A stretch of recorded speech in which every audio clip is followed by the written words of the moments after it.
you have that ability just to sing, but you are singing in mind that you are doing it heartedly, serving the Lord and not serving the man. That's how you discover your potential in this time of preparation, that God is preparing to be a vessel of His use in the ministry.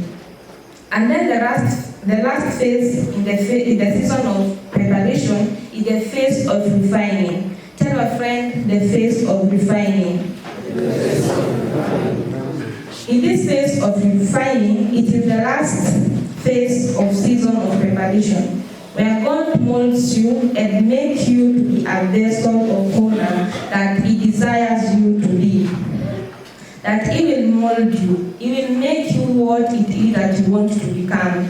When you have withstand those challenges, those hard times, those struggles in your life, that God is now going to refine you. He's going to purify you. He's going to perfect you to become a vessel that God wants you to become. And that's now the phase of the season of preparation, the first season of your spiritual life.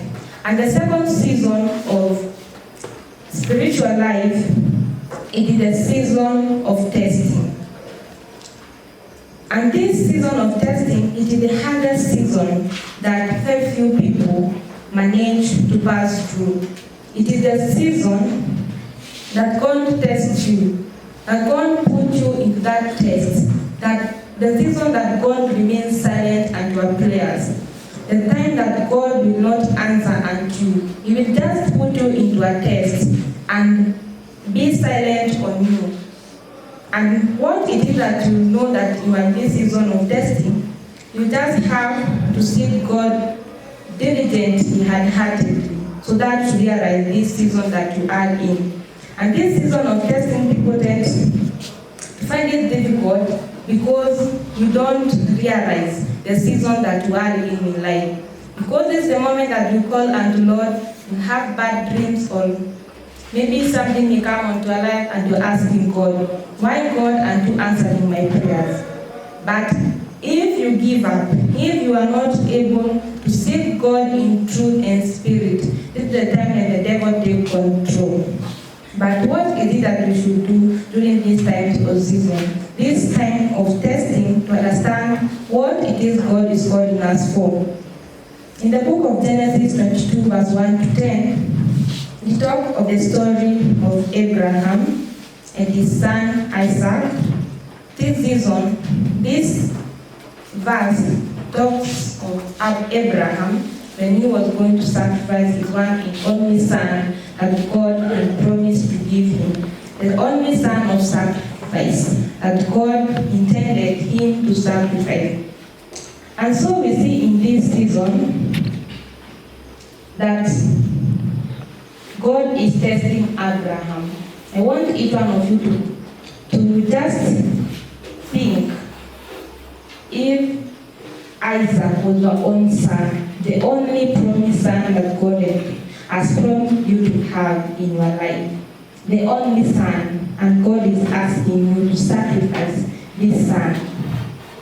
Ask yourself, if it were you, would you sacrifice this only son that you have in life? Would you? I don't need your answer, but this is a question of test. This is how now Abraham found it when God asked him to sacrifice his only son, Isaac. And during this time of this season of testing, God wants her to test 3 things. The first thing is integrity. The second thing is faith. And the third thing is patience. Yeah, because we see that this time when God asked Abraham to sacrifice his son Isaac, he asked Abraham to go to the Mount of Moriah and sacrifice the son. And as they were on their way, Isaac asked his father. They are going and they don't have anything to sacrifice. What are they going to sacrifice? And Abraham, in mind that he's going to sacrifice the son, he's saying that God will provide. This is the faith that we should have, that God will provide even when we see nothing to come on our way. Because here we see Abraham had nothing to say to his son Isaac, rather than telling him God will provide. And in mind, he's going to sacrifice the son who is asking the question. Our integrity is the quality of being whole and undivided. That you are not divided, that what am I going to do? Because God has put us in this situation that this is now the time of test. You have to stand this test and not to turn your mind, but to remain undivided and the test the Lord that is placing you into. And now in this season is the season that asks for your sacrifice. You need a lot of sacrifice in this season, because we have heard that this is a season when God is silent on you. Because the moment God asked Abraham to go and sacrifice his son Isaac, he just remained silent.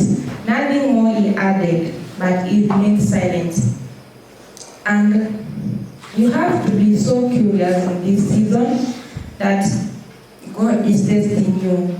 You have to put more effort on searching God, on acknowledging God and searching God diligently, that you'll be able to maneuver this time of test. Because until you persist, you are consistent and persistent in God, that He will show you and direct you to this season in life that you are in. This season of testing is so important in Christian life because it tests our faith and strengthens us in His kingdom. And then the last season in the Christian life, it is the season of manifestation. Tell your neighbor, the season of manifestation. This season of manifestation is the last season of spiritual life, which now brings things into reality, which now brings things that you have been praying for, the test that you have been going through, the season that God has been preparing for, that God makes you now the vessel that He wants you to become. In this season, that it is the reason that when you pray and ask God that to become rich, richness shall be your portion.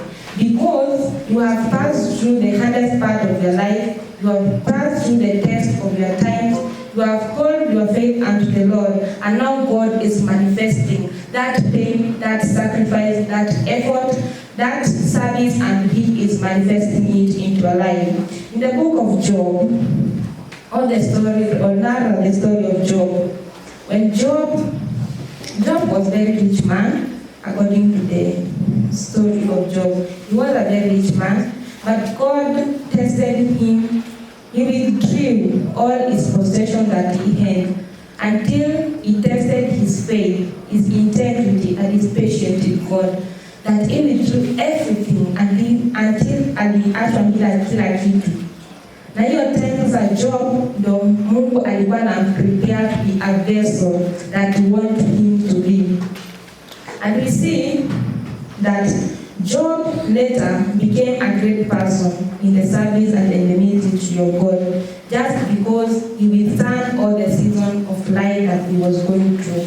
Through the season of preparation, the season of testing, and finally the season of manifestation. These are the 3 seasons that in our Christian life we pass through, and we have to endure them only if we understand and know the season that we are in life. To set your life and your ways in accordance to God, that He will lead you and direct you according to His purpose.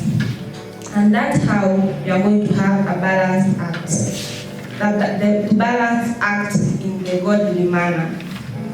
The second thing I'm going to talk about is on the strategic planning and realistic goals. On still the basis of balancing acts. How are you going to plan on your realistic goals? Having been prepared in times and seasons of your spiritual life, how are you going now to plan on the realistic goal to achieve and become a vessel that God wants you to be?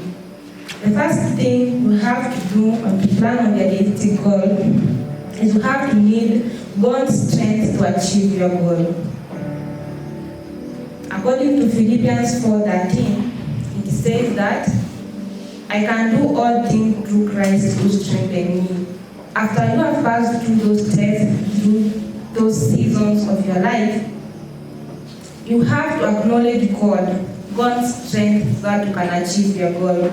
That you can do all things through Christ who strengthens you. That even in the time of want, even in the time of need, even in the time when you have plenty, that God is always your pillar. God is always all what you want, because you can do everything through Christ who strengthens you.